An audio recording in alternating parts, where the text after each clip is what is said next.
پاک کی غلامی میں آ جائیں۔ وہ کہتے تھے دنیا، اعلیٰ حضرت نے کتاب لکھی ہے الامن والعلا، اس میں آپ فرماتے ہیں جو حضور کی پناہ میں آ جاتا ہے نا وہ بچ جاتا ہے۔ اللہ کرے آپ کو سمجھ آئے میری بات کی۔ جو حضور کی پناہ میں آ جاتا ہے وہ، جو دنیا دار رہتا ہے، مالدار رہتا ہے، حضور کی پناہ میں نہیں آتا وہ بے سکون رہتا ہے۔ فرماتے ہیں یہاں دنیا میں بھی حضور کی پناہ میں آ جاؤ، آج لے ان کی پناہ۔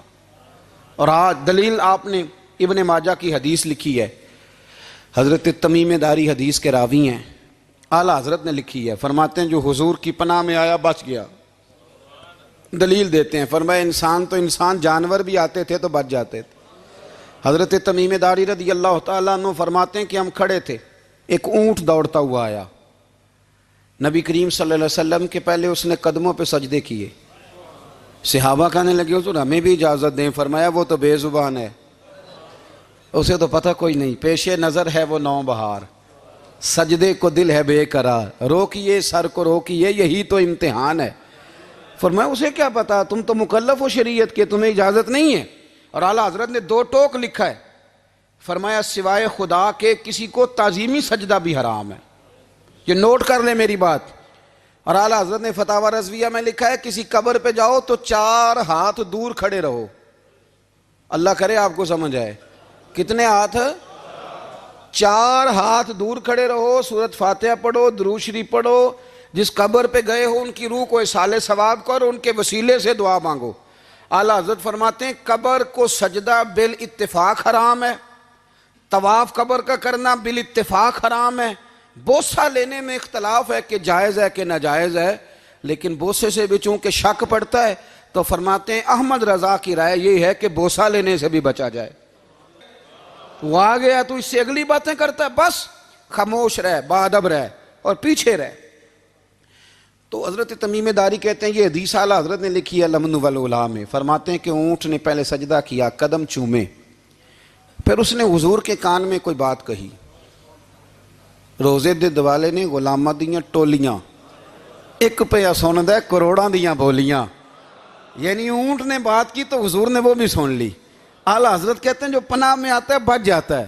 کہتے ہیں رسول کریم نے نا اونٹ کی پشت پہ ہاتھ پھیرا اور اللہ کے محبوب فرمانے لگے فکر نہ کر، اب تو آ گیا ہے نا تو جیسے تو کہے گا ویسے ہی ہو جائے گا، جیسے تو کہے گا ویسے ہی۔ ابن ماجہ میں موجود ہے، پر میں چونکہ فاضل بریلوی رحمۃ اللہ علیہ کی کتاب سے پیش کر رہا ہوں الامن والعلا سے، تو میں اسی انداز میں پیش کر رہا ہوں جس انداز میں وہاں ہے۔ حضرت تمیم داری کہتے ہیں کہ ہماری سمجھ میں بات کوئی نہ آئی، تھوڑی دیر گزری تو کچھ لوگوں نے ہاتھوں میں رسیاں پکڑی ہیں، خنجر پکڑے ہیں، دوڑے آئے، یا رسول اللہ یہ ہمارا اونٹ ہے۔ حضرت تمیم داری کہتے ہیں میں نے دیکھا کہ جب وہ آ گئے نا خنجر لے کے تو اونٹ حضور کے پیچھے چھپ گیا۔ آج لے ان کی پناہ، آج مدد مانگ ان سے، وہ حضور کے پیچھے چھپ گیا۔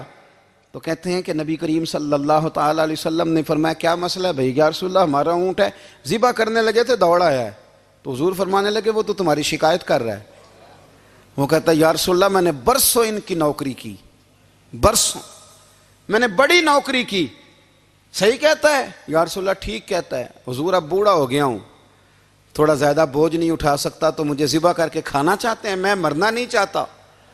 نبی کریم فرمانے لگے اچھے لوگ یہ صلہ دیتے ہیں؟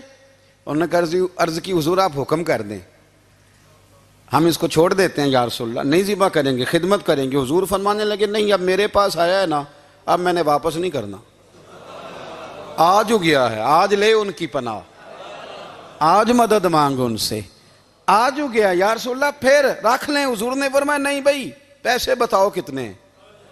یا رسول اللہ نہیں کچھ نہیں۔ نبی کریم علیہ السلام نے فرمایا نہیں بتاؤ کتنے، بتاؤ کتنے؟ انہوں نے کہا حضور ایک دفعہ ریٹ لگایا تھا تو 100 دینار لگا تھا، حضور نے فرمایا بلال دے دو 100 دینار، 100 دینار دے دیا۔ اعلیٰ حضرت فرماتے ہیں دیکھو ان کی پناہ میں آنے کی برکتیں کتنی ہیں۔ ان سے کہا تم جاؤ، وہ چلے گئے، حضور نے پشت پہ ہاتھ پھیرا، فرمایا جا تو آزاد ہے۔ حضرت تمیم داری کہتے ہیں وہ پہلے گیا پھر پلٹ کے آیا، اس نے نبی پاک کے کان میں کو بات کی، کئی باتیں کی، پر میں ایک بات کرتا ہوں، کئی باتیں کی، ایک بات کی تو حضور رو پڑے، اونٹ چلا گیا، ہم نے عرض کی حضور یہ کیا کہہ گیا ہے؟ تو محبوب فرمانے لگے یہ کہہ گیا یا رسول اللہ جس طرح آپ نے مجھے چھری سے بچایا ہے میں دعا کرتا ہوں اللہ آپ کی امت کو جہنم سے محفوظ فرمائے، اللہ جہنم سے بچائے آپ کی امت کو، اس طرح مجھے چھری سے آپ نے محفوظ کیا۔ اعلیٰ حضرت فرماتے ہیں کن چکروں میں پڑے ہوئے ہو، کن چکروں میں؟ پیسوں کی پناہ لیتے ہو، عہدوں کے پیچھے چھپتے ہو، دولت کے پیچھے چھپتے ہو، تعلقات کے پیچھے چھپتے ہو۔ فرمایا مصیبت آئے گی تو یہ سارے ہٹ جائیں گے، اگر پناہ لینی ہے تو مدینے والے محبوب کی پناہ لو، دروازہ رسول پہ آؤ، نبی کریم کی بارگاہ میں جھکو، حضور سے پیار کرو۔ اعلیٰ حضرت فرماتے ہیں محبوب کا ادب کرو، رسول اللہ کی غلامی کرو۔ فرماتے ہیں پھر کہ گلی گلی تباہ، ٹھوکریں سب کی کھائیں کیوں، دل کو جو عقل دے خدا تو تیری گلی سے جائے کیوں۔ اور فرمانے لگے جان ہے عشق مصطفیٰ روز فزوں کرے خدا، جس کو ہو درد کا مزہ وہ ناز دوا اٹھائے کیوں، جس کو ہو درد کا مزہ وہ ناز دوا اٹھائے کیوں۔ انہوں نے محبوب کریم کی محبت کا پیغام دیا، صحابہ کی محبت کا، بولیے صحابہ کی محبت کا پوری کتاب لکھی حضرت صدیق اکبر جناب عمر کے فضائل پر۔ اور مزے کی بات یہ ہے کہ اعلیٰ حضرت نے نا اردو شاعروں میں سے کسی کو توفیق نہیں ہوئی حضور کو شہنشاہ کہنے کی، اعلیٰ حضرت نے کہا میرے نبی شہنشاہ ہیں۔ دلیل کیا دی؟ فرمانے لگے پڑھو ترمذی، حضور نے فرمایا میرے دو وزیر زمینوں میں ہیں دو آسمانوں میں، زمین کے دو وزیروں کے نام ابو بکر اور عمر ہیں، آسمان کے دو وزیر ہیں جبریل اور میکائیل۔ تو اعلیٰ حضرت کہنے لگے حضور وزیر تو کسی شہنشاہ کے ہی ہوتے ہیں، پھر کہہ لو نا شہنشاہ۔ تو پھر فرمانے لگے حاجیو آؤ شہنشاہ کا روضہ دیکھو، حاجیو آؤ شہنشاہ کا روضہ دیکھو، کعبہ تو دیکھ چکے اب کعبے کا بھی کعبہ دیکھو، کعبہ تو دیکھ چکے اب کعبے کا بھی، غور سے سن تو رضا کعبے سے بھی آتی ہے صدا، میری آنکھوں سے میرے پیارے کا روضہ دیکھو۔ اعلیٰ حضرت نے ساری زندگی اور صحابہ کرام کی بات کی، اہل بیت کی بات کی، اولیاء کی بات کی، صوفیاء کی بات کی، دفاع کیا سب کا، سب کے شانوں میں لکھا، امت کو بتلایا کہ اپنے بزرگوں سے جڑے رہو گے تو بچے رہو گے۔ اعلیٰ حضرت نے طنز کرنے سے، تنقید کرنے سے، بلا وجہ غلطیاں نکالنے سے اور ایک دوسرے پر لان تان کرنے سے ہمیں بچنے کو کہا۔ اعلیٰ حضرت فرماتے ہیں کوئی علم اگر آ جائے نا تو اس کا معنی یہ نہیں کہ سب کو جاہل سمجھ لینا چاہیے۔ سمجھ آ رہی ہے میری بات کی؟ ہم جس شعبے میں بھی ہوتے ہیں نا سامنے والے کو ان پڑھ ہی سمجھتے ہیں۔ مولویوں کے بارے میں بعض لوگوں کا خیال ہے کہ یہ پتہ نہیں کون سی مخلوق ہے، ان کو کیا پتہ دنیا داری کا۔ میں صحیح کہہ رہا ہوں۔ اسی طرح جو میرے شعبے سے تعلق رکھنے والے لوگ ہیں وہ کہتے ہیں شاید سارے تاجر دو نمبر طریقے سے ہی مال کماتے ہیں۔ یہ ہو نہیں سکتا، ایسا ہو نہیں سکتا۔ ہمیں نا دوسروں کی اہمیت کی خبر رکھنی چاہیے، ہمیں ایک دوسرے سے پیار، ہم طنز کرتے ہیں، تنقید کرتے ہیں۔ فاضل بریلوی منع کرتے تھے، آپ فرماتے ہیں یہ طریقہ درست، ہم جب غلطیاں نکالنے پہ جاتے ہیں تو معاذ اللہ اتنا اوپر بن جاتے ہیں کہ معاذ اللہ ثم معاذ اللہ اللہ رسول تک پہنچ جاتے ہیں۔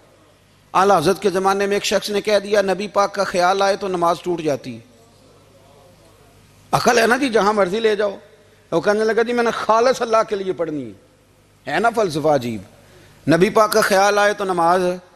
اعلیٰ حضرت فرمانے لگے تو بڑا ہی پاگل ہے، جب تو کہے گا السلام علیکہ ایھا النبی خیال آئے گا کہ نہیں؟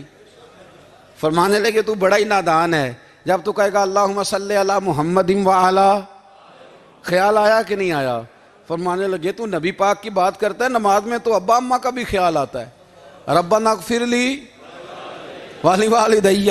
فرمانے لگے کہ ربے کے خیال سے نہیں ٹوٹتی تو مدینے والے کے خیال سے کیسے ٹوٹ گئی؟ فرمانے لگے بڑا ہی بیوقوف ہے تو۔ اعلیٰ حضرت فرمانے لگے تو کہتے ہیں حضور کا خیال آئے تو ٹوٹ جاتی ہے؟